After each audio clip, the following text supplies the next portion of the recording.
오늘은 성탄 후 첫 번째 주일로 하나님께 예배드리는 날입니다.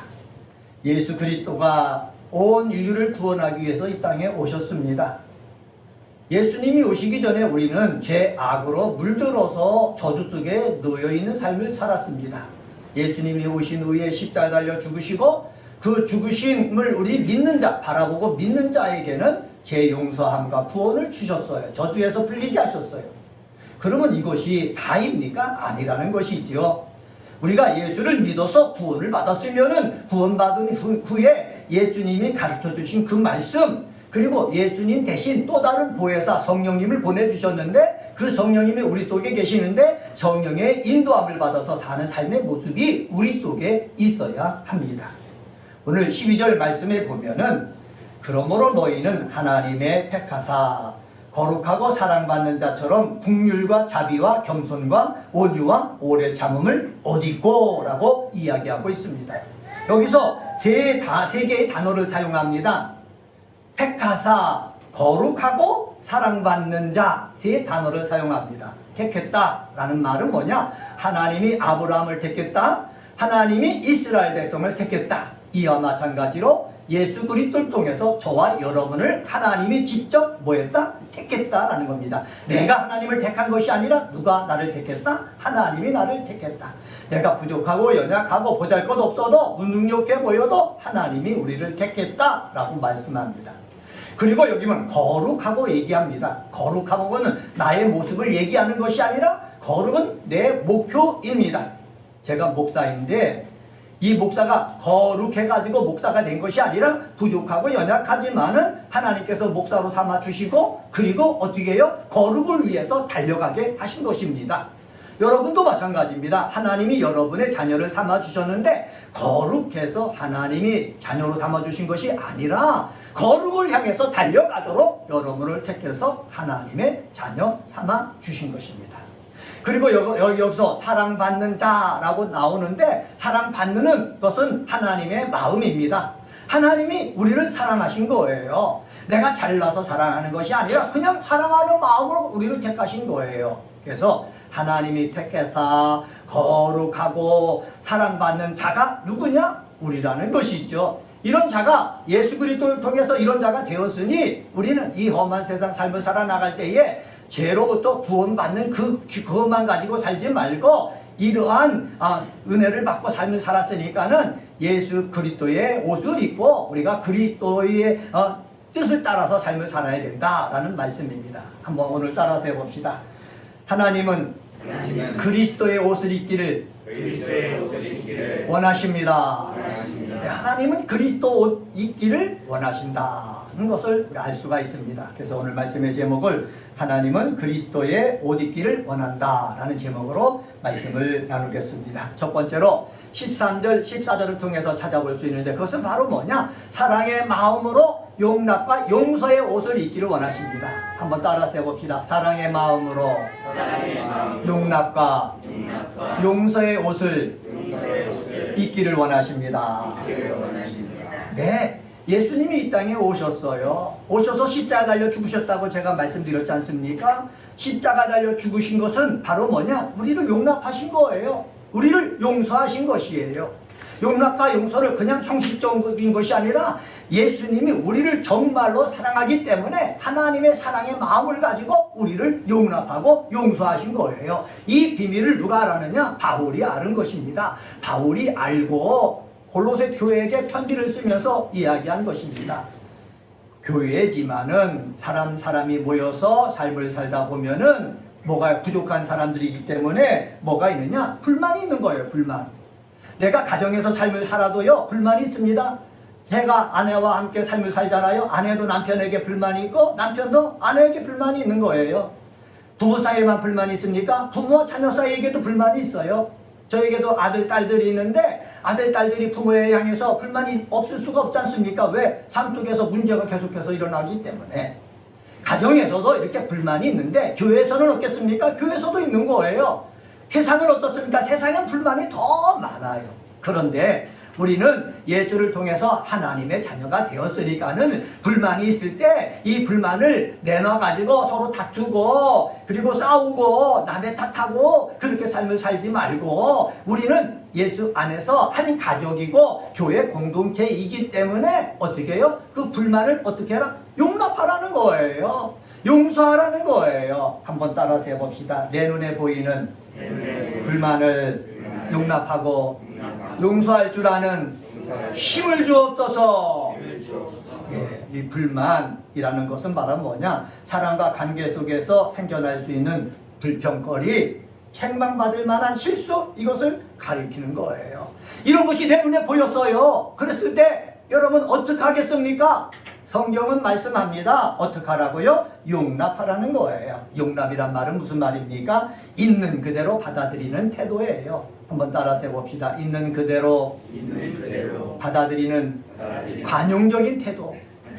이게 용납이에요. 여러분, 제가 아내와 더불어 삶을 사는데 제가 이게 쉽게 막 고쳐지겠습니까? 온전한 사람으로, 완벽한 사람으로 고쳐지겠습니까? 아니에요. 내 성품 그대로, 성질 그대로 다 있거든요. 이 기질 그대로 다 있거든요. 하나님이 만들어주신 그대로의 모습이 우리 속에 있거든요. 이런 것들은 어떻게 하라고요? 우리가 있는 그대로 받아들이는 관용적인 태도를 가져야 되는 거예요.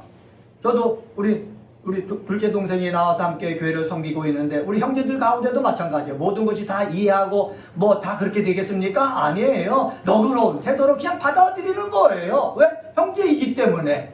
교회도 마찬가지입니다. 교회가 목사 중심으로 성도들이 모여서 예배를 드리고 공동체 생활을 하는데 내 마음에 100% 맞는 교회는 없습니다. 왜? 이 교회도 천국이 아니고 죄인들이 모여서 거룩을 향해서 나가는 그런 곳이기 때문에 거룩을 향해서 나가는 곳이지 거룩한 사람들이 모인 곳이 아니기 때문에 서로 일하다 보면은 자기 열심, 자기 뜻을 내세우고 그리고 마음도 맞지도 않고 생각도 맞지 않고 그럴 때가 있거든요. 그렇다고 해서 남의 탓하고 뒤로 돌아갈 수도 없고 자빠져 누워 있을 수도 없고 어떻게 해요?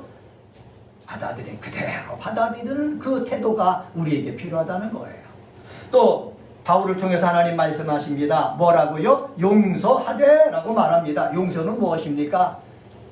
잘못한 사람에게 은혜 베푸는 호혜적인 행동을 말하는 거예요. 저 사람이 잘못했지만 내가 은혜를 베푸는 수가 있어야 돼요. 왜? 내가 잘못했을 때 하나님이 나에게 은혜를 베푸셨고 예수님도 나에게 은혜를 베푸셨는데 내가 예수님으로부터 하나님으로부터 받은 그 은혜는 잊어버리고 나한테 조그마한 해를 가한 그 사람을 향해서 화를 내고 멸시하고 그럴 필요가 없다는 거지요. 은혜가 꼽히는 교회에서 믿음 생활하는 우리 사람들은 불만이 있어도 어떻게 용납하고 용서할 줄 아는 믿음의 사람이 되시기를 주님의 이름으로 간절히 축원합니다. 그런데 바울을 통해서 하나님이 더 말씀하시는 것이 있어요. 그것은 바로 뭐냐? 잘못을 피차 용서하고, 그죠? 피차 서로 용서하고 용납해야 된다는 거예요. 나 혼자 해서는 아무 효과도 없다는 거예요. 같이 해야 되는 거예요. 왜 말씀을 같이 듣습니까? 왜 여러분 예배를 같이 합니까? 피차 서로 용납하고 용서하는 것을 하나님은 원하기 때문에 그렇습니다. 여러분들 속에 피차 서로 용서하고 용납할 줄 아는 믿음의 사람 되시기를 주의 이름으로 간절히 축원합니다. 그런데 이게 쉽게 되지 않잖아요. 이것을 하기 위해서 성경은 뭐라고 그러느냐? 14절 말씀 보시기 바랍니다. 14절에 보면은 이 모든 것 위에 뭐를 더하라고요? 사랑을 더하라. 이는 온전하게 매는 띠다 라고 말씀합니다. 사랑이 더해지면 온전하게 된다는 거예요. 사랑 없이 내가 용납하고 용서하려고 하는데 잘 안 되잖아요. 저도 마찬가지예요. 사랑 없이요 용납하고 용서하려고 하는데 안 되는 거예요. 생각날 때마다 화가 나고요, 감정이 격해지고요, 말이 격해지고요, 잠을 이루지 못하게 되고 그렇게 되어지는 거예요. 그런데 여기에 뭐가 더해져야 된다고요? 사랑이 더해져야 된다는 거예요. 하나님이 사랑이 더해질 때에 받아들일 수 있는 힘이 생기는 줄 저는 확신합니다. 그래서 이 사랑이 더해지는 것을 온전하게 매는 띠라는 거예요. 내가 그리스도의 옷을 입었는데 사랑이 더해져서 용납과 용서를 할 때 그리스도의 옷이 나에게 딱 달라붙어 가지고 내가 말하고 행동하는데 지장이 없다는 거예요. 우리는 한복을 입었잖아요. 이스라엘 사람도 한복같이 통으로 된 옷을 입었거든요. 그래서 거기에는 띠를 매야 되는 거예요. 서양 사람들은 단추를 잠그잖아요. 이것을 잘 이해를 못하지만은 우리는 한복을 입어봤기 때문에 한복도 띠를 매서 이게 움직이지 않게 움직이기에 불편함이 없어져야지 마음대로 활성화할 수가 있거든요. 이 사랑이 바로 온전하게 매는 띠라는 것입니다. 여러분, 용납과 용서가 되지 않을 때에 우리는 하나님 앞에 기도해야 되는 거예요. 하나님, 예수님처럼 하나님처럼 용납하고 용서할 수 있도록 나에게 사랑을 더해 주시옵소서. 기도해서 여러분 2024년도가 지나가기 전에 용납할 것 용납하고 용서할 것 용서해서 여러분 마음이 편안해지고 하나님과 여러분 사이에 막힌 담이 뚫려지는 역사가 있게 되어지기를 주님의 이름으로 간절히 축원합니다. 두 번째로 15절 말씀을 통해서 찾아볼 수 있는데 그것은 바로 뭐냐? 평강과 감사가 나를 주장하게 하길 원하십니다. 한번 따라서 해봅시다. 평강과 감사가 나를 주장하게 하길 원하십니다. 예, 15절 상반절 말씀 한번 봅시다. 15절 상반절 말씀 같이 한번 읽습니다. 시작. 그리스도의 평강이 너희의 마음을 주장하게 하라. 너희는 평강을 위하여 한 몸으로 부르심을 받았나니. 그리스도의 평강이 나를 주장하게 하라는 거예요. 이 말은 골로새 교회 성도들한테 보낸 것 아닙니까? 아마 이 말을 보낸 거 보니까는 골로새 교회 내에서도 여러 가지 문제가 있었던 모양이에요. 늘 은혜롭고 말씀이 푹 충만하고 그래서 기쁨 가운데 지내는데 어떤 문제가 생기다 보니까는 싸움이 일어나고 다툼이 일어나고 그래갖고 마음에 격분이 일어나고 그래가지고 평안이 없는 거예요. 그래서 하나님께서 바울을 통해서 말하기를 그리스도의 평강이 내 마음속에 있도록 해라 라는 말씀입니다. 그런데 그리스도의 평강이 내 마음속에 있기를 원합니다. 내가 소망한다고 해서 그리스도의 평강이 임합니까? 아니에요. 그래서 이 말을 갖다가 하나님이 너의 마음속에 평강을 주시도록 그렇게 기도하라 라는 뜻이 여기에 담겨져 있는 것입니다. 사랑하는 은혜가 꽃피는 교회 그리스도인 여러분, 삶 속에서 많은 일을 우리는 겪어왔습니다. 지금도 겪고 있습니다. 그 겪어가는 일 통해 우리 속에 감정이 변화가 막 일어납니다. 화가 일어납니다. 기쁨이 없어져요. 평안이 없어져요. 감사가 없어져요. 이럴 때에 우리 2024년도를 마무리하면서 하나님께서 오늘 본문을 통해서 말씀하시는 것이 있는데 그것은 바로 뭐냐? 너의 평강은 바람만 불면 흔들리니까는 그리스도의 평강이 내 속에 어떻게 있도록 내가 기도해라, 주장하라 라는 말씀입니다. 이 그리스도의 평강이 저와 여러분 속에 임하기를 예수님의 이름으로 간절히 축원합니다. 예수님이 제자들과 함께 갈릴리 호수에서 배를 타고 저쪽으로 건너가자 하신 거예요. 건너가자고 말씀하셨고 예수님이 근데 하도 피곤하니까 주무시고 계셨어요. 그런데 배를 타고 예수님과 함께 가는데 갑자기 풍랑이 일어나는 것입니다. 풍랑이 일어나죠. 그러니까 물결이 넘칠거리고 그리고 물결이 배 안에 들어오니까는 어부 출신이 그곳에 많았지만은 자기들의 힘으로 물도 퍼내고 배 가는 방향도 잡으려고 애쓰는데 할 수가 없는 거예요. 그런 와중에도 예수님은 어떻게 편안히 주무시고 계신 거예요. 그러니까는 제자들이 예수님을 깨우지 않습니까? 우리가 죽게 되었는데 주님 우리를 돌봐주지 않습니까? 그랬더니 예수님이 믿음이 적은 자들아 말씀하시잖아요. 여러분 이게 우리들의 모습이에요. 우리들이 이 세상 삶을 살아나갈 때 물결이 일어나고 바람이 불어가지고 꼭 죽을 것만 같은 거예요. 물에 빠져서 죽을 것 같고 바람에 빠져서 죽을 것 같고 내가 타고 있는 배가 잘못된 길로 갈까봐 정말 걱정이 되고 두려운 것이 우리들이거든요. 그런데 예수님은 그 가운데서 뭐를 누리고 계셨다? 평안을 누리고 계셨다라는 거예요. 평안을 누리지 못한 것은 믿음이 없기 때문이라는 거예요. 사랑하는 그리스도인 여러분, 우리들도요 믿음이 부족해갖고요 세상 여파 때문에 불안하고 근심하고 걱정이 있어요. 이때에 우리가 하나님 앞에 기도해야 돼요. 그리스도의 평강이 내 속에 임하게 하여 주옵소서. 내가 평안하고 싶다고 해서 평안이 임하는 게 아니더라고요. 얼마 전에 계엄 선포가 됐었잖아요. 아내랑 저랑 듣고 누워서 자려고 하는데 잠이 안 오는 거예요. 가슴만 쿵덩쿵덩거리는 거예요. 이 나라를 어떻게 해야 되지? 내가 아무리 내 마음속에 평안이 임하도록 하려고 해도 안 되는 거예요. 나의 힘으로는요 여러 가지 세상의 여파가 불어오면은 어쩔 수가 없는 거예요. 하나님만이 내 마음을 평안을 주시는 줄 믿습니다. 여러분 삶에 어려움이 있을 때 그리스도의 평안이 여러분 속에 들어와서 이 평안이 여러분을 주장하는 역사가 있게 되어지기를 예수님의 이름으로 간절히 축원합니다. 이 평안이 나를 주장할 때 얼굴이 밝아지는 거예요. 삶에 하나님 앞에 영광 돌리는 삶을 살 수가 있는 거예요. 그리스도의 평강이 주장하게 하라 말씀하시고, 또한 15절 하반절에 보면은 또 너희는 또한 뭐가 되라? 감사하는 자가 되라 라고 말씀하고 있습니다. 감사하는 자가 되라 라는 말씀을 우리가 헬라어로 보면은 감사를 너희들이 주장해라 라는 뜻과 동일하다라고 말씀하고 있어요.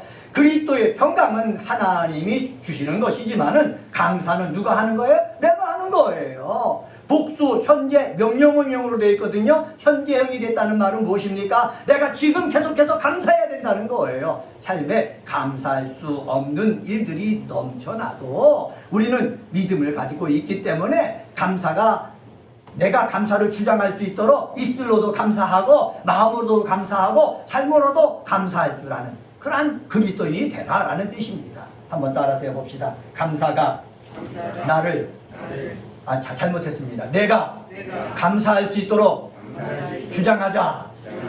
주장하다라는 말을 갖다가 헬라어 원어를 찾아보니까는 심판이 경기를 지배하는 것을 말한다 이렇게 얘기하고 있거든요. 그러니까 심판이 경기 규칙에 따라서 경기를 잘 인도해야지 아무 무리가 없는 거예요. 이와 마찬가지로 내가 감사하는 것들을 자꾸 말하고 행동으로 옮겨 나갈 때 내 삶이 어떻게 해요? 아름다워지는 것입니다. 우리는 가정을 갖고 있습니다. 우리는 직장을 갖고 있습니다. 우리는 교회를 갖고 있습니다. 우리는 나라를 갖고 있습니다. 이 속에서 불만 터질 일들이 너무너무 많지만은 예수를 믿고 기도하는 사람은 내가 감사를 주장할 수 있는 그러한 하나님의 자녀가 되어질 때, 그러한 옷을 입을 때에 우리는 하나님 앞에는 영광이요 우리 삶을 통해서 그리스도를 전파하게 된다라는 사실 기억하시기를 주님의 이름으로 간절히 축원합니다. 셋째로 16절 17절을 통해서 찾아볼 수 있는데, 그것은 바로 뭐냐? 그리스도의 말씀과 성령을 힘있는 자가 되길 원하신다라는 말씀입니다. 한번 따라서 해봅시다. 그리스도의 말씀과 성령을 힘있는 자가 되라. 네, 우리는 그리스도로 옷 입었어요. 하나님은 그리스도의 옷 입기를 원한다는 것이 오늘 설교 제목 아닙니까? 내가 예수를 믿는 순간 나도 모르게 우리는 그리스도의 옷을 입는 거예요. 근데 그리스도의 옷을 입었는데, 하나님의 전신갑주를 입었는데 우리 눈에는 입은 것이 보이지 않잖아요. 그런데 악한 것들, 더러운 귀신들은 우리가 그리스도의 옷을 입었는지 입지 않았는지 다 본단 말이죠. 예? 여러분은 내가 그리스도의 무슨 옷을 입었냐 얘기할 수 있을지는 모르지만은 그리스도의 옷을 입은 사람은요, 더러운 귀신이 보면 저 사람은 예수 믿는 사람이다 아는 거예요. 저 사람은 예수님과 함께하는 사람이다 라는 것을 아는 거예요. 그래서 우리는 목사도 그리스도의 옷을 입고 우리 그리스도인들도 그리스도의 옷을 입고 나가면은 내가 정말로 경건의 모양만 있는 사람이 아니라 경건의 능력이 있는 사람이라면은 내가 나갈 때에 벌써 귀신들도 저 사람은 하나님을 잘 믿는 사람이야 인정한다는 거예요. 근데 더러운 귀신들의 말에 인정해 우리는 그것을 만족하는 것이 아니라 정말로 내 삶에 그리스도로 옷 입어야 되는데, 이 옷 입는 것을 뭐로 옷 입어야 되느냐? 그리스도의 말씀으로 옷 입어야 된다는 거예요. 한번 따라서 해봅시다. 그리스도의 말씀으로 옷을 입읍시다. 16절 상반절에 보면 그리스도의 말씀이 너희 속에 풍성히 거하여 라고 말씀하고 있습니다. 풍성이라는 말은 무엇입니까? 플루시오스라는 헬라어 단어인데 부족함이 없이 흘러넘치는 모습을 나타냅니다. 여러분, 여기에 컵이 있습니다. 물이 반 들어있을 때 반밖에 안 찹니다. 지금 여기에는 물이 3분의 2 들어있거든요. 3분의 2 들어있을 때는 3분의 2 들어있는 상태 그대로입니다. 그런데 가득 부어서 넘쳐 흐르면은 밖으로 나오게 되어 있는 것입니다. 이와 마찬가지로 그리스도의 말씀이 내 속에 들어가요. 어떤 사람에게는 반밖에 안 차 있어요. 어떤 사람에게는 3분의 2 차 있어요. 어떤 사람에게는 가득 차서 흘러 넘쳐요. 저는 소원하는 것입니다. 목사도 흘러 넘치기를 소원하는 거예요. 입술을 통해서 그리스도의 말씀이 흘러나오고, 눈빛을 통해서 그리스도의 말씀이 흘러나오고, 손을 통해서, 행동을 통해서 삶을 통해서 그리스도의 말씀이 흘러나오기를 저는 소망하고 있어요. 이것이 뭐하다? 풍성하다라는 뜻이에요. 충만하다라는 뜻이에요. 이렇게 흘러나올 때 그것이 뭐가 되느냐? 능력이 되는 거예요. 저만 그런 소망이 있습니까? 아니에요. 우리 예배드리는 우리 그리스도인 한 사람 한 사람도 이런 소망이 있게 되어지길 바랍니다. 예수 그리스도의 말씀이 반만 채워지지 말고 3분의 1만 채워지지 말고 흘러 넘쳐서 충만해져 가지고 내 입에서도 그리스도의 말씀이 나오고 내 눈에서도 그리스도의 말씀이 나오고 내 행동에서도 삶에서도 그리스도의 말씀이 나오는 역사 있게 되어지기를 주의 이름으로 간절히 축원합니다. 여기 풍성이 거하여 라고 말하고 있지 않습니까? 거하여 라는 말은 무슨 뜻이냐? 영향을 끼친다는 거예요. 그리스도의 말씀이 내 안에 거한다 라는 말은 말씀이 나에게 뭐를 끼친다? 영향을 끼친다는 거예요. 말씀이 내 속에 있는데 이게 영향을 끼치지 못하면 나는 그대로인 것입니다. 육적인 사람인 거예요. 그런데 말씀이 내게 들어와서 충만해가지고 나에게 영향을 끼치면은 내 입에 말이 달라지는 거예요. 내 얼굴 모습이 달라지는 거예요. 마음 씀씀이 달라지는 거예요. 제가 대학교 다닐 때 CCC 활동을 했는데 CCC 활동에는 두 가지 소책자가 있습니다. 하나는 사형리, 복음을 전할 때 쓰는 사형리가 있고 또 하나는 성령 충만한 그리스도의 비결을 알려주는 성령 소책자가 있어요. 성령 소책자를 보면은 원이 있어요. 마음이 있어요. 마음의 중심에 내가 있을 때는 육적인 사람이에요. 교회를 다니지만 내 뜻과 내 생각대로 말하고 행동하는 사람이에요.